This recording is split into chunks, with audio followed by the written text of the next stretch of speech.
शिष्य भी शिव पूजन आदि में गुरु का संपर्क प्राप्त करके अथवा उनके साथ रह करके उनमें प्रकट होने वाले इन लक्षणों से गुरु की परीक्षा करें।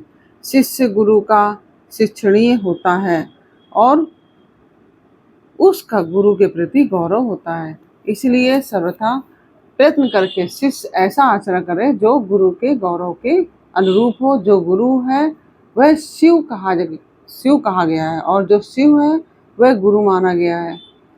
विद्या के आकार में शिव ही गुरु बनकर विराजमान है। जैसे शिव है वैसी विद्या है, जैसी विद्या है वैसे गुरु है। शिव विद्या और गुरु के पूजन से समान फल मिलता है। ओम नमः शिवाय। कैसे हैं आप लोग? ईश्वर कृपा से आप सब अच्छे होंगे। ईश्वर सबसे कृपा बनाए रखे, सबका कल्याण करे। आज मैं बताने जा रही हूँ शिशु महापुराण के वायवी संहिता उत्तरखंड का 15वां अध्याय।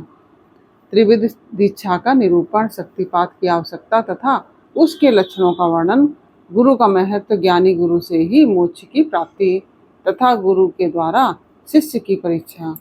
ओम नमः शिवाय, ओम नमः शिवाय, हर हर भोले नमः शिवाय, गंगाधराय शिव गंगाधराय, हर हर भोले नमः शिवाय, नमः शिवाय, ओम नमः शिवाय, हर हर भोले नमः शिवाय, ओम नमः शिवाय।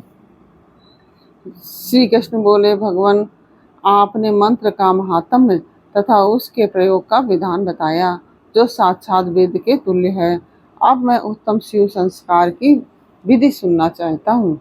जैसे मंत्र ग्रहण के प्रकरण में आपने कुछ सूचित किया था, यह बात मुझे भूली नहीं है। उपमन्यु ने कहा कि अच्छा, मैं तुम्हें शिव द्वारा कथित परम पवित्र संस्कार का विधान बता रहा हूँ जो समस्त पापों का शोधन करने वाला है।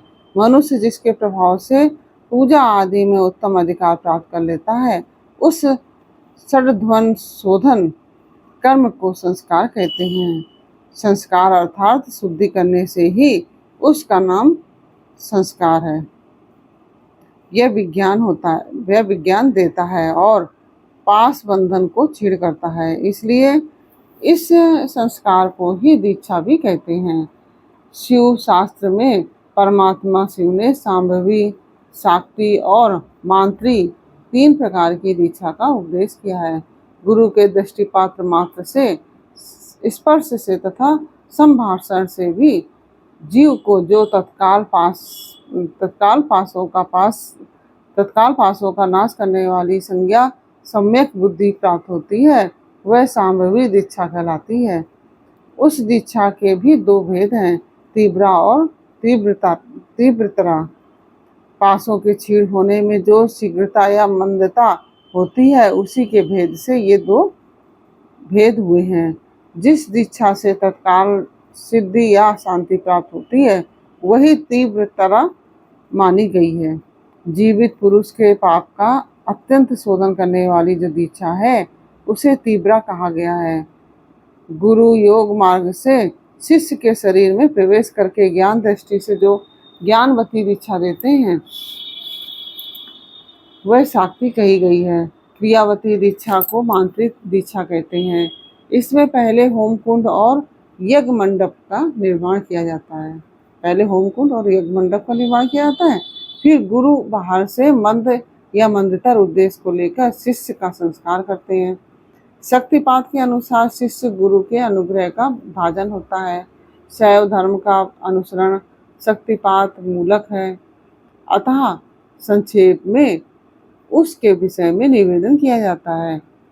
जिस शिष्य में गुरु की शक्ति का पात नहीं हुआ है, उसमें शुद्धि नहीं आती तथा उसमें ना तो विद्या, ना शिवाचार, ना मुक्ति, ना सिद्धियां ही होती हैं। अतः प्रचुर शक्तिपात के लक्षणों को देखकर गुरु ज्ञान अथवा क्रिया के द्वारा शिष्य का शोधन करें। जो मोहवश इसके विपरीत आचरण करता है, वह दुर्बुद्धि नष्ट हो जाता है। अतः गुरु सब प्रकार से शिष्य का परीक्षण करे। उत्कृष्ट बोध और आनंद की प्राप्ति ही शक्तिपात का लक्षण है, क्योंकि वह परमा शक्ति प्रबोधानंद रूपिणी है, क्योंकि वह परमा शक्ति प्रबोधानंद रूपिणी ही है। आनंद और बोध का लक्षण है। अंतःकरण में सात्विक विकार, जब अंतःकरण द्रवित होता है तब बाह्य शरीर में कंप, रोमांच, स्वर विकार, नेत्र विकार और अंग विकार प्रकट होते हैं। शिष्य भी शिव पूजन आदि में गुरु का संपर्क प्राप्त करके अथवा उनके साथ रह करके उनमें प्रकट होने वाले इन लक्षणों से गुरु की परीक्षा करे। शिष्य गुरु का शिक्षणी होता है और उसका गुरु के प्रति गौरव होता है, इसलिए सर्वथा प्रयत्न करके शिष्य ऐसा आचरण करे जो गुरु के गौरव के अनुरूप हो। जो गुरु है वह शिव कहा गया है और जो शिव है वह गुरु माना गया है। विद्या के आकार में शिव ही गुरु बनकर विराजमान है। जैसे शिव है वैसी विद्या है, जैसी विद्या है वैसे गुरु हैं। शिव विद्या और गुरु के पूजन से समान फल मिलता है। शिव सर्वदेवात्मक है और गुरु सर्व मंत्र में, अतः संपूर्ण यत्न से गुरु की आज्ञा को शिरोधार करना चाहिए। यदि मनुष्य अपना कल्याण चाहने वाला और बुद्धिमान है, यदि मनुष्य अपना कल्याण चाहने वाला और बुद्धिमान है तो वह गुरु के प्रति मन, वाणी और क्रिया द्वारा कभी मिथ्याचार, कपटपूर्ण बर्ताव न करे।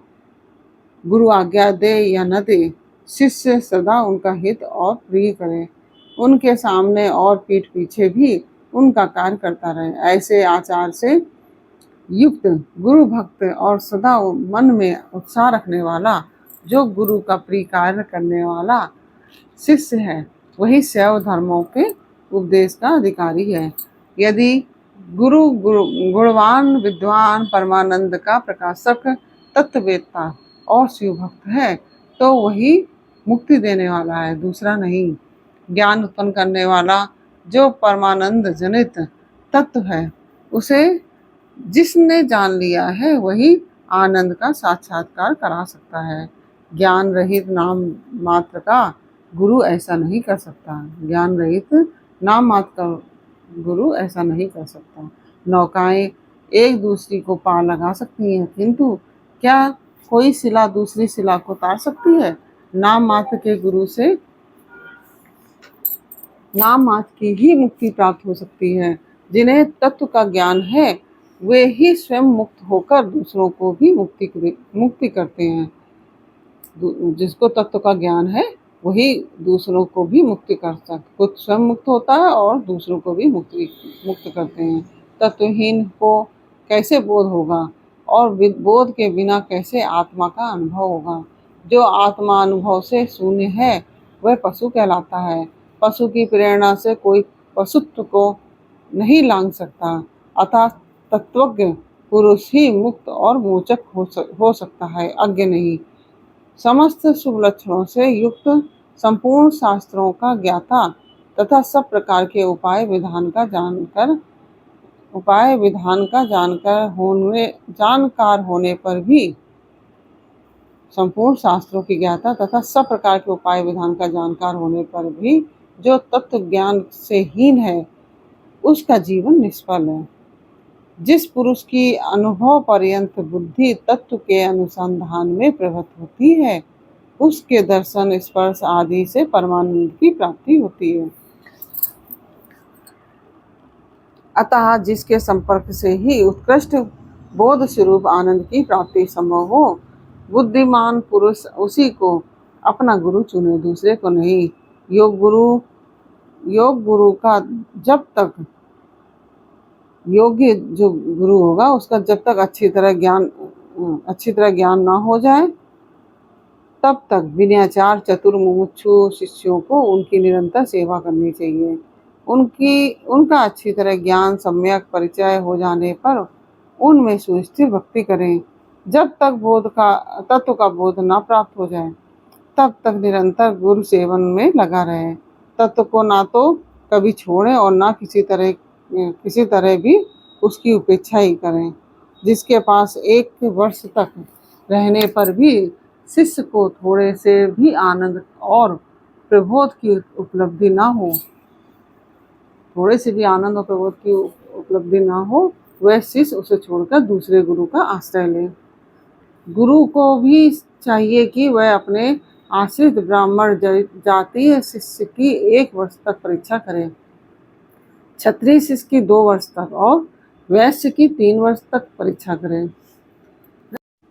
प्राणों को संकट में डालकर सेवा करने और अधिक धन देने आदि का अनुकूल प्रतिकूल आदेश देकर उत्तम जाति वाले को छोटे काम में लगाकर और छोटों को उत्तम कार्य में नियुक्त करके उनके धैर्य और सहनशीलता की परीक्षा करे। गुरु के तिरस्कार आदि करने पर भी जो विषाद को नहीं प्राप्त होते, वे ही संयमी, शुद्ध तथा शिव संस्कार कर्म के योग्य हैं। जो किसी की हिंसा नहीं करते, सबके प्रति दयालु होते, सदा हृदय में उत्साह रखकर सब कार्य करने को उद्यत रहते हैं, सब कार्य करने को उद्यत, अभिमान शून्य, बुद्धिमान और स्पर्धा रहित होकर प्रिय वचन बोलते, सरल, कोमल, स्वच्छ, विनयशील, सुस्थिर चित्त, शौचाचार से संयुक्त और शिव भक्त होते हैं। ऐसे आचार व्यवहार वाले द्विज जातियों को मन, वाणी, शरीर और क्रिया द्वारा यथोचित रीति से शुद्ध करके तत्व का बोध कराना चाहिए। यह शास्त्रों का निर्णय है। शिव संस्कार कर्म में नारी का स्वतः अधिकार नहीं है। यदि वह शिव भक्त हो तो पति की आज्ञा से ही उक्त संस्कार की अधिकारिणी होती है। विधवा स्त्री का पुत्र आदि की अनुमति से और कन्या पिता की आज्ञा से शिव संस्कार में अधिकार होता है। अगर मान लीजिए यदि वह शिव भक्त है तो पति की आज्ञा से ही उक्त संस्कार की अधिकारिणी होती है, और यदि विधवा स्त्री है तो पुत्र आदि की अनुमति से और कन्या को पिता की आज्ञा से शिव संस्कार में अधिकार होता है। शूद्रों, पतितों और वर्ण संकरों के लिए षड्वर्न शोधन यानी कि जो शिव संस्कार होता है का विधान नहीं है उसमें जो, और वे भी यदि परम कारण शिव में स्वाभाविक अनुराग रखते हो तो शिव का चरणोदक लेकर अपने पापों की शुद्धि करें। इस प्रकार से यह अध्याय पूर्ण हुआ। यह अध्याय आपको कैसा लगा ये मुझे कमेंट बॉक्स में अवश्य बताइए। अच्छा लगा हो तो वीडियो को लाइक शेयर अवश्य कीजिए और कमेंट में ओम नमः शिवाय अवश्य लिखिए। आप लोग कमेंट नहीं करते हैं, कमेंट जरूर किया करिए। अगर आप शिव भक्त हैं तो आप कमेंट अवश्य करेंगे, तो कमेंट अवश्य कीजिए। और यदि कथा अच्छी लगी तो वीडियो को लाइक शेयर कीजिए। फिर मिलते हैं आपसे अगले अध्याय के साथ अगले वीडियो में। तब तक के लिए ओम नमः शिवाय। राधे राधे।